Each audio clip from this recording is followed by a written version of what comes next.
他是个还未来得及蜕变的丑小鸭，家人嫌弃，朋友鄙夷，就连相亲对象也对他嗤之以鼻。或许是被否定了太多次，他总是很自卑，也不懂得拒绝。这天暗恋的上司找到他，希望他能扮演派对的跳舞熊。天气炎热，这是份没人愿意接手的工作，但上司却料定他不会拒绝。他倚仗的是女孩悄悄写给他的那些匿名表白信。女孩不知这件事情早已被上司当成笑话说给了身边的同事听。于是，在派对上，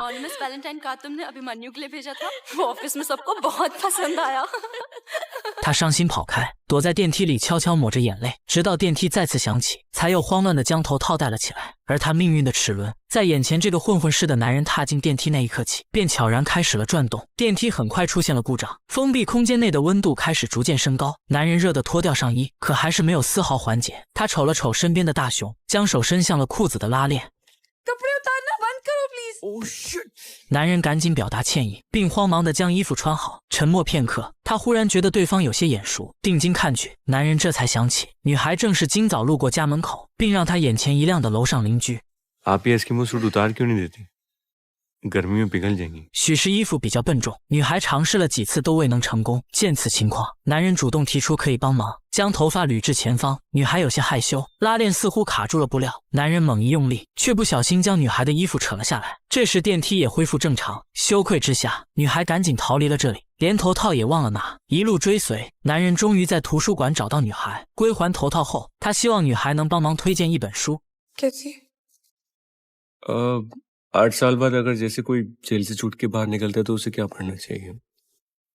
女孩随意推荐了一本，却不知男人其实根本没有看书的习惯。而在之后的日子里，男人开始频繁地借书还书，每一次还书，书本上总会多出一张卡片。女孩从未在意，只是随手将它塞进了书本。这天，父亲又为萨奴寻了一门亲事，毫无例外，这一次依然以失败告终。根据当地习俗，倘若姐姐未曾出阁，妹妹也是绝对不能嫁人的，这让早已有了男朋友的妹妹万分着急。她怒斥姐姐是个老阿姨，从来都不知道打扮自己。善良的萨奴没有争辩，只是默默流泪，觉得耽误了妹妹。而也正是这一晚，他第一次鼓起勇气，决定要去改变自己。于是这天深夜，趁着父母都已熟睡，萨奴冒着被封建教条处罚的风险，来到楼下找到了英德尔。他先是道歉，随后面露难色，迟疑了很久才开口道तुम प्लीज अपनी मंडे वाली गर्लफ्रेंड से कहो कि मेरा मेकओवर कर दे मेरी सिचुएशन बहुत डेस्परेट है। 原来这天上班时，萨奴无意间看到了一本时尚杂志，封面上的不是别人，正是前些天下楼时英德尔搂着的那个女人。听到对方的请求，英德尔只是沉默不语。萨奴不知，两人其实在几天前已经分了手，还未来得及回答，房门却被突然打开，正是英德尔的前女友。瞧见眼前的两人，他顿时大发雷霆，老古董不检点，各种羞辱的话语脱口而出。委屈的萨奴想要离开，却被英德尔及时叫住。他推开前女友，来到了萨奴面前。No say sorry。ना बोलूं तो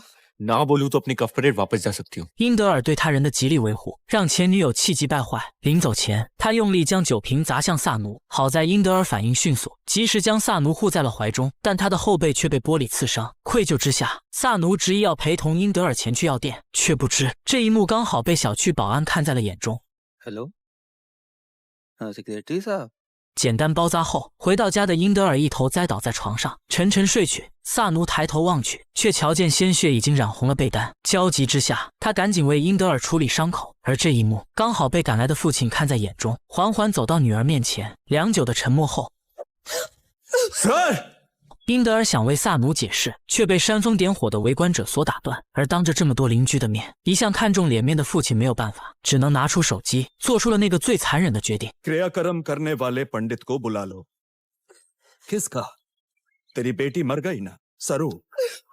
等父亲离开，萨奴早已哭成了泪人，执行最后仪式。这意味着从此他变成了一个无家可归的人。可即便如此，善良的萨奴还是觉得亏欠了英德尔，他向他说对不起，随后抹着眼泪准备离开。कहाँ जा रही हो？ ऑफिस।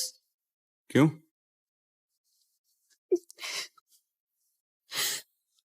क्योंकि अब छुट्टी करने का ओकेजन मिल रहा। 很快母亲打来电话，她自然不信女儿会和别的男人有染，也知道女儿有她的理由。而在听到萨奴的一番解释后，心疼的泪水潸然而下。मैंने कावेरी को प्रॉमिस किया था कि मैं उसकी शादी करवाऊंगी। जो भी हुआ, नन्ना फाइनली कावेरी की शादी के लिए मान गए।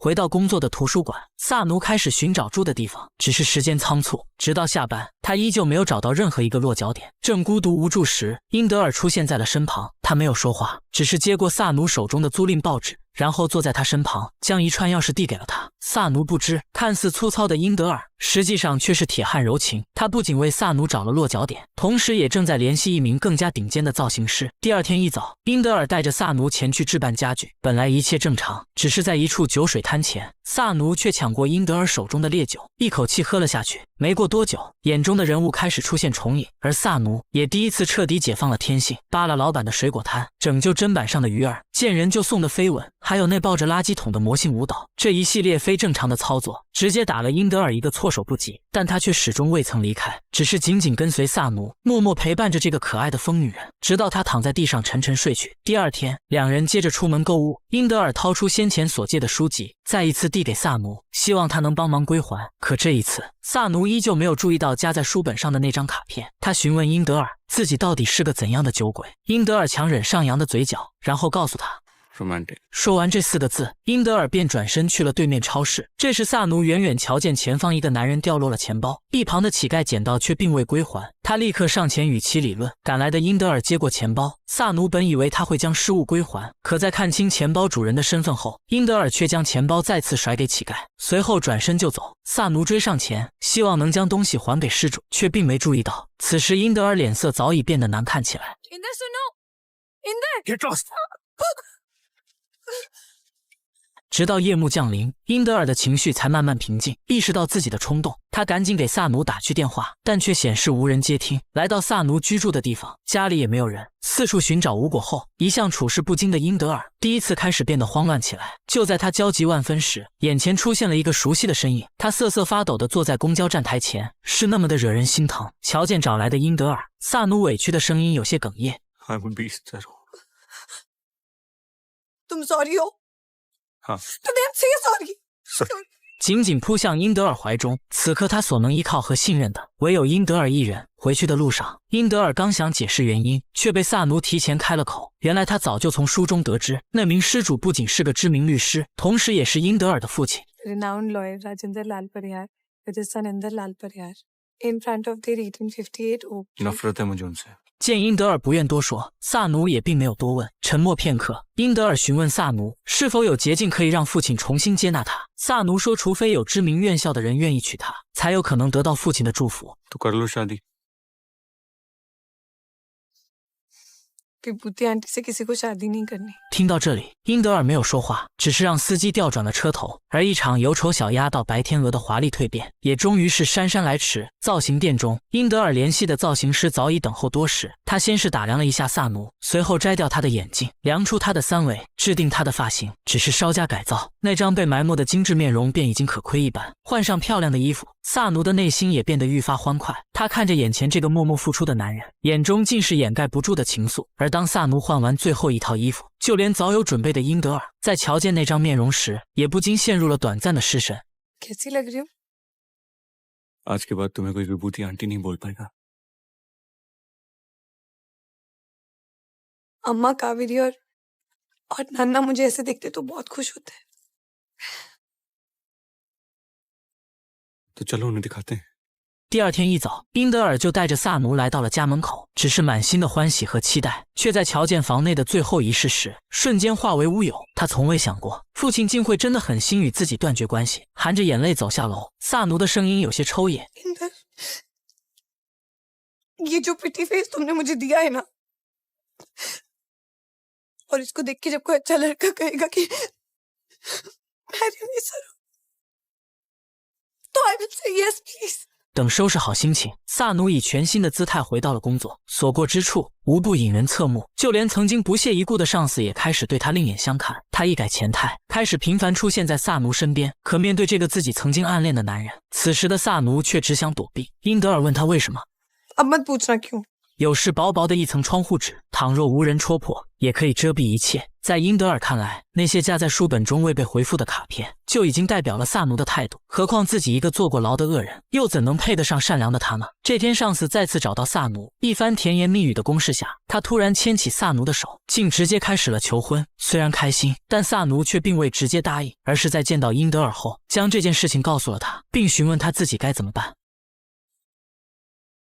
हाँ कह दो।电梯缓缓合上，此时的英德尔并没发现，一抹失望早已爬上了萨奴的脸庞。之后的日子，萨奴和上司的约会愈加频繁，看着两人的甜蜜，英德尔只觉得心脏痛得厉害。桌底那被紧紧攥着的酒杯，也因用力过猛怦然碎裂。他不知疲倦的锻炼，整日整夜的喝酒，却还是会在接到萨奴请求帮忙置办婚礼用品的请求时，毫不犹豫地选择帮忙。婚礼将近，他接到了新娘的第一份邀请函，本想拒绝，但萨奴却告诉他इंदर तुम नहीं होगे तो कोई नहीं होगा मेरा अपना。婚礼当天，萨奴一袭动人的红色婚纱，明艳而夺目，只是在眉眼之间，一抹微蹙却显得不合时宜。他的目光始终停留在英德尔身上，可英德尔却没勇气看他，只是摘下路旁的一朵玫瑰，放在了他目之所及的车窗前。婚姻登记所中，亲朋好友汇聚一堂，可随着时间的流逝，新郎却迟迟没有出现。随着嘲笑声传入耳中，萨奴跑出房门，来到了上司的家门口。他想要一个解释，然而上司却告诉他 मेरे माँ बाप ने इस रिश्ते से ना कर दी।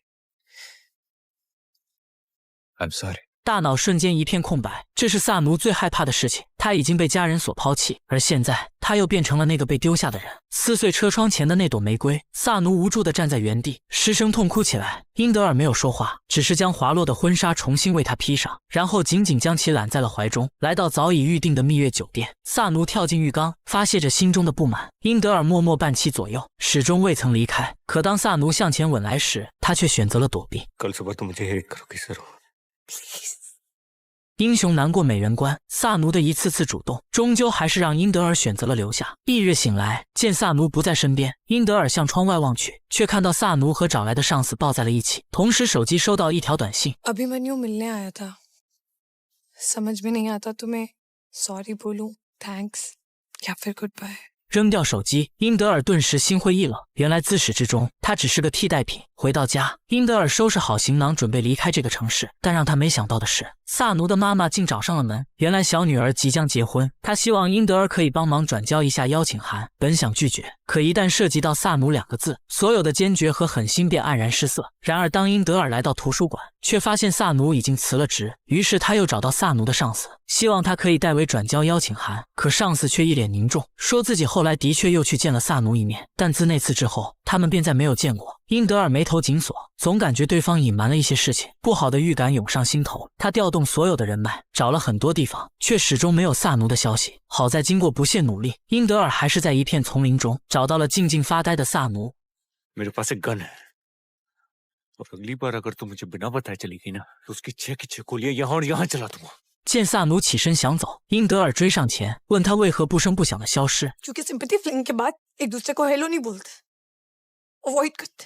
अच्छा तो तुम इसलिए भाग रही हो? भागी नहीं हूं मैं, बाकायदा मैसेज करके आई हूं।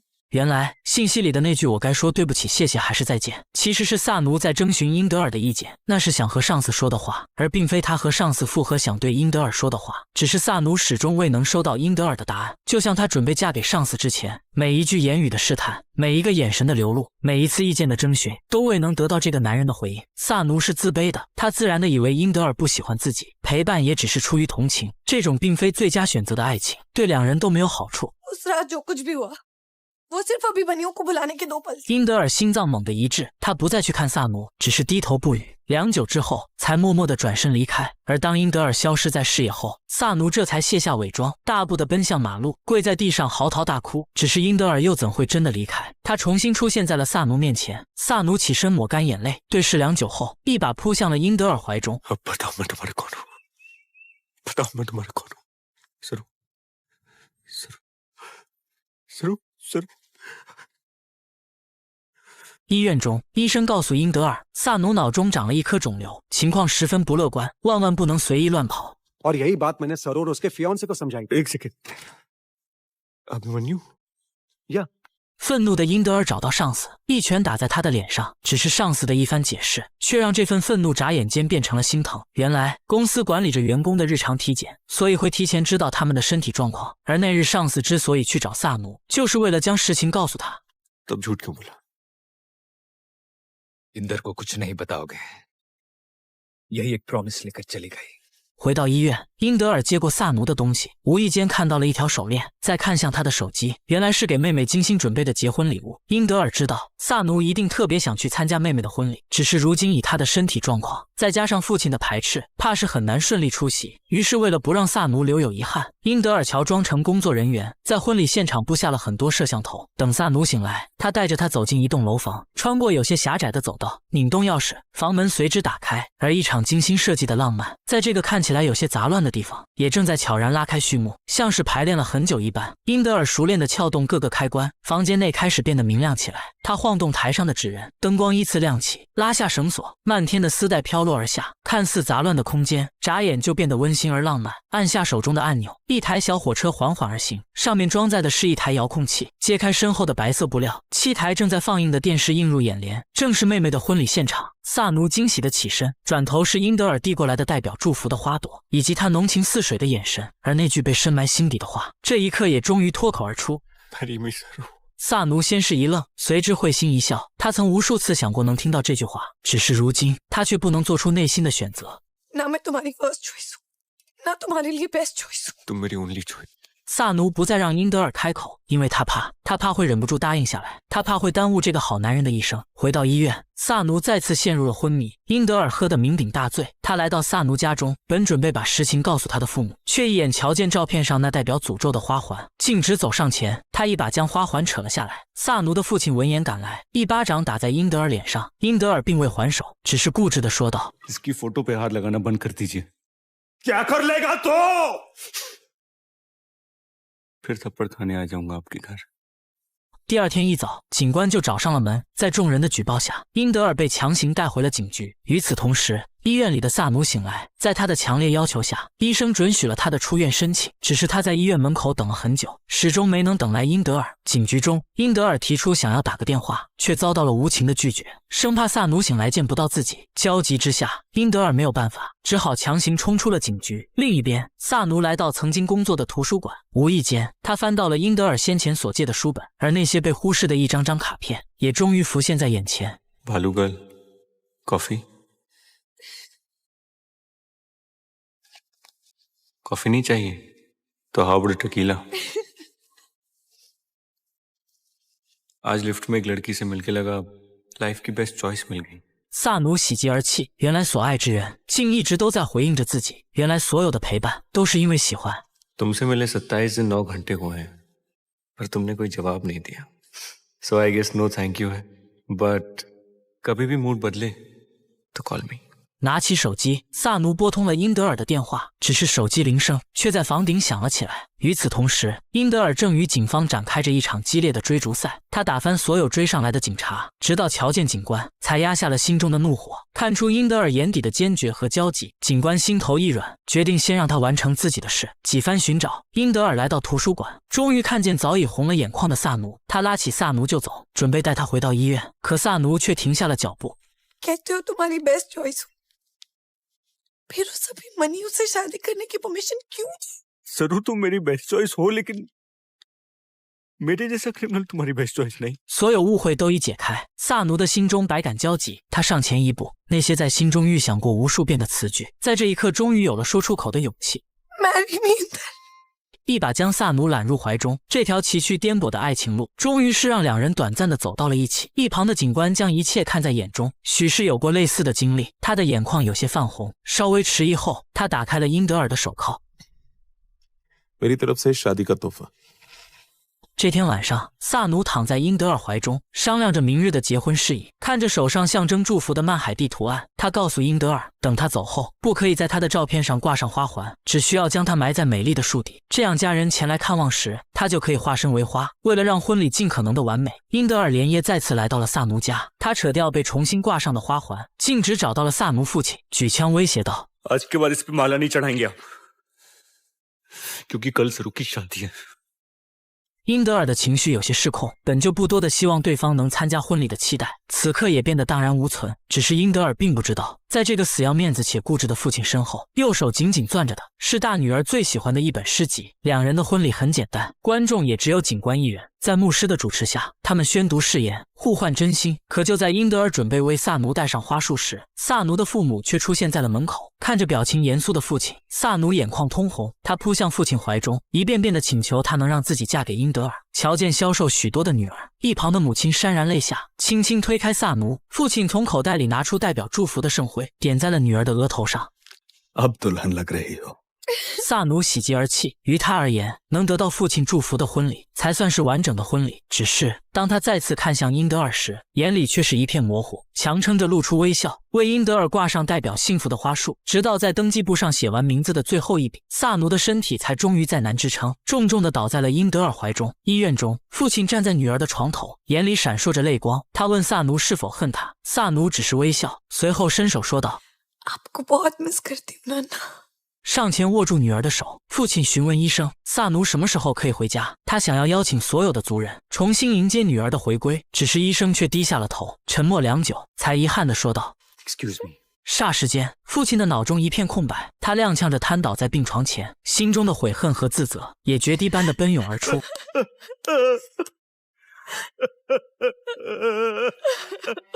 病房外，英德尔偷偷抹着眼泪。这时，警官走了过来，他将萨奴遗落的东西递给英德尔，同时还特意提醒道，在萨奴经常租借的这本书中，第65页写着1994至2015年，同时里面还夹着一朵被重新拼凑的玫瑰。उसी पेज पर तुम्हारी फोटो है, तुम्हारे बाबा की फोटो है。英德尔冲出医院，他当然明白萨奴的用意，被重新拼凑的玫瑰是希望他能和父亲之间不再有隔阂，而1994至2015年正是他此刻愿意来找父亲的原因。गार्डन में वो पेड़ अभी भी है क्या? हाँ है। मुझे उस पेड़ के नीचे 2 गज जमीन चाहिए। इस बार किसका खून करके आए हो? 见话不投机，英德尔转头就走。而当他回到医院，再次见到萨奴时，也终于说出了自己坐牢的原因。原来英德尔并不是真正的罪犯。8年前，他视作亲人的保姆由于正当防卫，不小心杀害了叔叔。为了不让保姆坐牢，他主动提出了顶罪。只是让他没想到的是，身为大律师的父亲却拒绝为他辩护。这也正是英德尔恨父亲的原因。लोग साथ साथ इसलिए नहीं रहते क्योंकि वो भूल जाते हैं। लोग साथ इसलिए रहते हैं क्योंकि वो माफ कर देते हैं।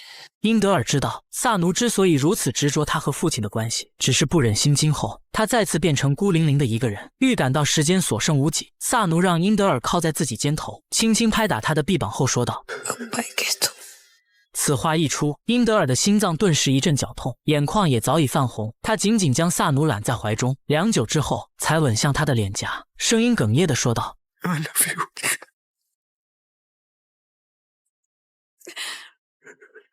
I love you. To the square of infinity.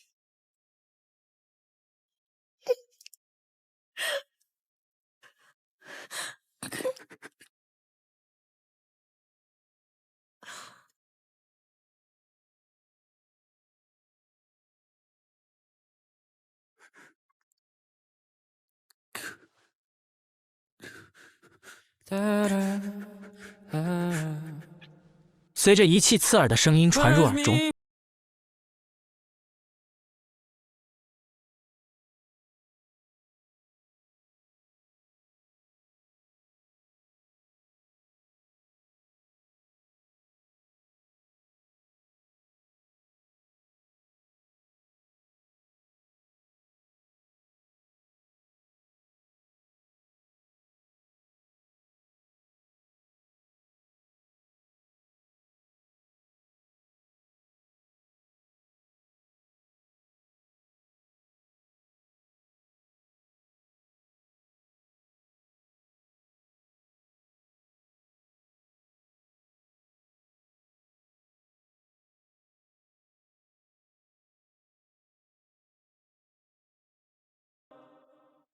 ，Я помню той ночью